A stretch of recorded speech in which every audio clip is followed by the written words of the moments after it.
Hi everyone! Today we are in Andorra for the fourth round of the Downhill World Cup 2019.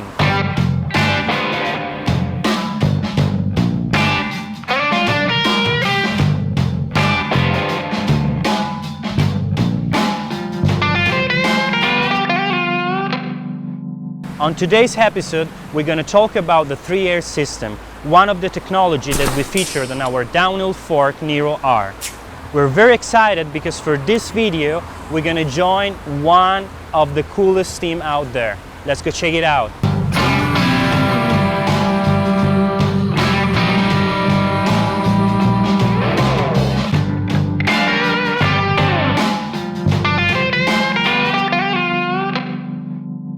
We are at the Unno pit.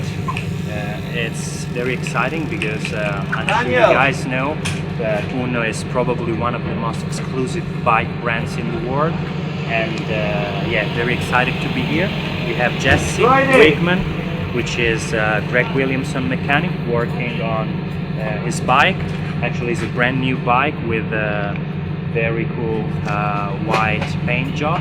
So I apologize for the noises because they set up straight next to a power generator, but it's World Cup environment, so we cannot actually, so this is the best we can do. So right now Jesse is prepping Greg's bike for the first run of the day. So it's practice day here in Andorra. It's a very crucial part of the whole weekend because this is the moment when you understand if you actually are in a good spot with the setup of your bike.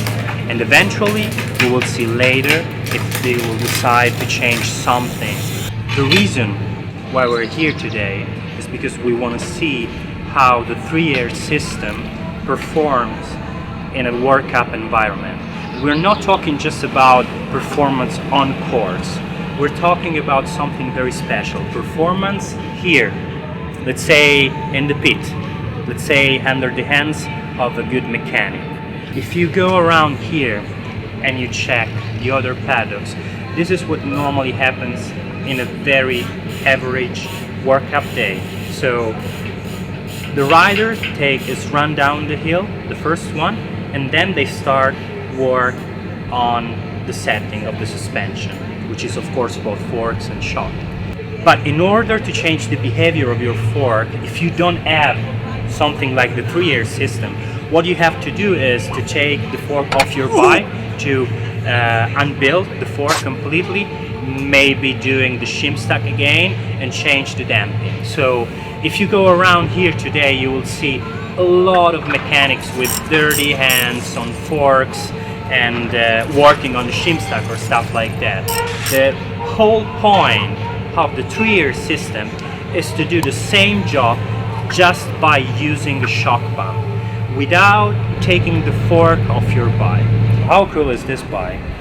So Unno is very well known for black, but I actually kind of like this new style, this white paint job on raw carbon fiber frame. So as you can see, there is a new number there, 246, which probably is Greg's number. I'm not sure about why is that, but I kind of like it because 46 is Valentino Rossi and 246 is kind of like 2-time Valentino, so 2 Valentinos is better than 1, so it's a kind of cool number. We have the Nero R4 in front of the bike. So on one side, the damping side, we have rebound control, and then at the top we have low and high speed compression. On the air side we have 3 different air chambers with 3 different air valves, gold, silver and bronze. So they're modded after podium because there is a specific inflating sequence. The gold comes first, of course, then the silver and the bronze. The gold chamber is what we call the end stroke progressivity chamber. Is not a bottom-out chamber. So all the 3 chambers on the Nero R, they work together all the time through the whole travel. But you can start feeling very clear how the gold chamber works around 100 mm of travel, so you have still half of the travel going through. So that means that the gold chamber is absolutely not a bottom out chamber. It's something that managed the end stroke, let's say the progressivity of the second half of the travel. The silver chamber is the positive chamber. It's the one that you use exactly like a standard positive chamber, mainly based on your body weight or based on the kind of riding style that you have. And then we have the bronze, which comes at the end of the sequence, the inflating sequence. And the bronze is the one that enable you to set the initial sensitivity of the fork. It's the negative chamber, and it does affect the way how the fork feels at the very beginning. Let's say the small bump compliance of the fork. So Jesse, what pressure are you running on the fork right now? So in gold we have 120. Yeah. Positive silver, so it's 127, and then the negative we run 130. Okay. Fairly firm setup, but we like to run that for this track. Okay. Any special reason why you went for these special pressures here? Generally speaking, this is a fairly steep track, so we like to keep the front end of the bike a little bit higher, just for best control.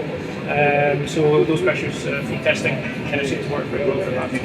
So we'll try and keep it around that. So, and the plan right now is like to keep this setting for the first practice run down the hill, yep, and then see if you're going to change something. Very much. We might add a few PSI. It kind of depends on how he feels, but yeah, normally as Greg gets into track a little bit, he rides a little bit harder, so we tend to add a couple PSI just to firm up. Thank you very much.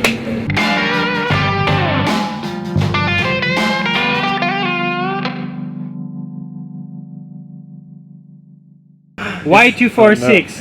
246. Well, 46 has always been a lucky number, but 246 keeps showing up everywhere, so it's quite cool as well because it's like even numbers, good balance, like me, and that's it. That's all you need to know. The first run down the hill done, so it seems that everything was in a good spot suspension wise. But we just talked with Greg, and he told us that most of the time he prefers to take like 2 or 3 runs down the hill, and then eventually after 3 runs decide if there is something worth to do in suspension. So right now pressure's on the 3 air stays as it was before, and we go ahead and we check how the rest of the day is going to be. Where is this on the course? All of it. All of it? Yeah, there's like 2 compressions. No, there's 2 compressions where it's like the whole thing is like, ooh, like crazy. Like nothing could save it. And it just goes. Because that's almost bottom out. Yeah. Yeah, because there is not a lot of dust, so it seems that it's like a couple of times, but no more. Right now, what Jess is doing is like checking the pressure and using the 3-air system in order to give more support, because the course here in Andorra is very steep all the way down, and Greg was looking for a little bit more support from the fork, from the front end, because of the steep sections. And the cool thing that just by using a shock pump without taking the fork off the bike, now Jesse is setting the fork properly in order to match, let's say, drag preferences for this course. I would like to ask you how you normally use the 3-air system. Okay, so we tend to have a fairly consistent setup. At the start of, well, and pretty much in the off season, to be honest, we will do a bit of testing. We'll get a base setting, and from that, we generally speaking, we'll start with that every round. If we know the track's going to be a little bit more rough or a little bit steeper, maybe we might add a few PSI just to hold the fork up a little bit more. It all kind of depends on the track, to be honest. But generally speaking, we will start from our base setting and go from that. But obviously, it's extremely tunable, very easy to set up. If you ever find yourself in that situation where you need to change some setting in order to adapt the suspension, the fork to the course, and like just using the shock pump was something that was like time-wise very useful for you? Sure, yeah, for sure. I mean, obviously it's super quick, dead easy to do. You literally just need the shock pump, put it on, and it's so tunable, as I was saying. You can set it to pretty much, or you can adjust it to pretty much however you want it to feel. But yeah, of course, I mean, there's been a few races where we want just a little bit more negative pressure, just to suck the fork up a little bit, just for small bump compliance, which definitely makes a difference. So we have played about it a little bit, but generally speaking, we don't do it too much. But it is so easy to do. How it was at the very beginning when you first approached the system? Because of course we designed that in order to make your job easier. Sure. Because the time that you're saving under the tent it reflects on the racetrack. Sure. It's a time that Greg is saving on his bike. Mm-hmm. But like anything that is new, let's say that at the very beginning you have to kind of push someone to change some habits. Sure. And changing an habit can be complicated. At the very beginning it can be perceived as something. It's like, no, I don't want to do that. It's Of course. You experienced that as well with the system? Yeah, of course. I mean, obviously running a different brand of suspension before this, that's what we were used to. So this was obviously a new system to us, so quite a few adjustments to do. But to be honest, you know, there was a bit of figuring out. So you know, obviously we're doing quite a bit of testing, a lot of playing about with different pressures, see what the fork would do, how it behaves in different tracks, different situations.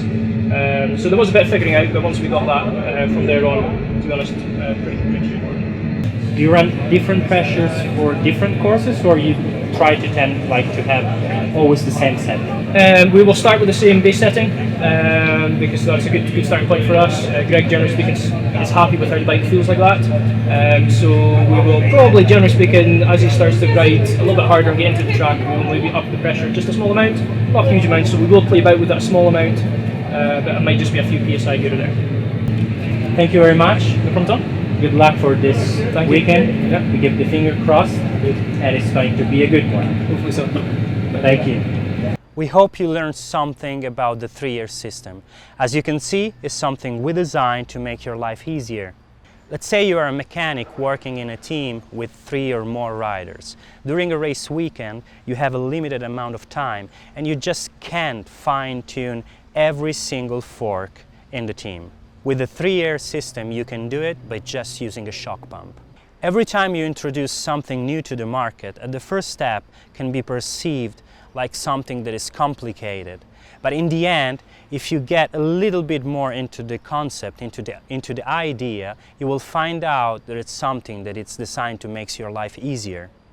We hope you enjoyed the video. So please give us a like, subscribe to the channel and hit the bell down here to get notifications for any future episode. And we'll see you soon.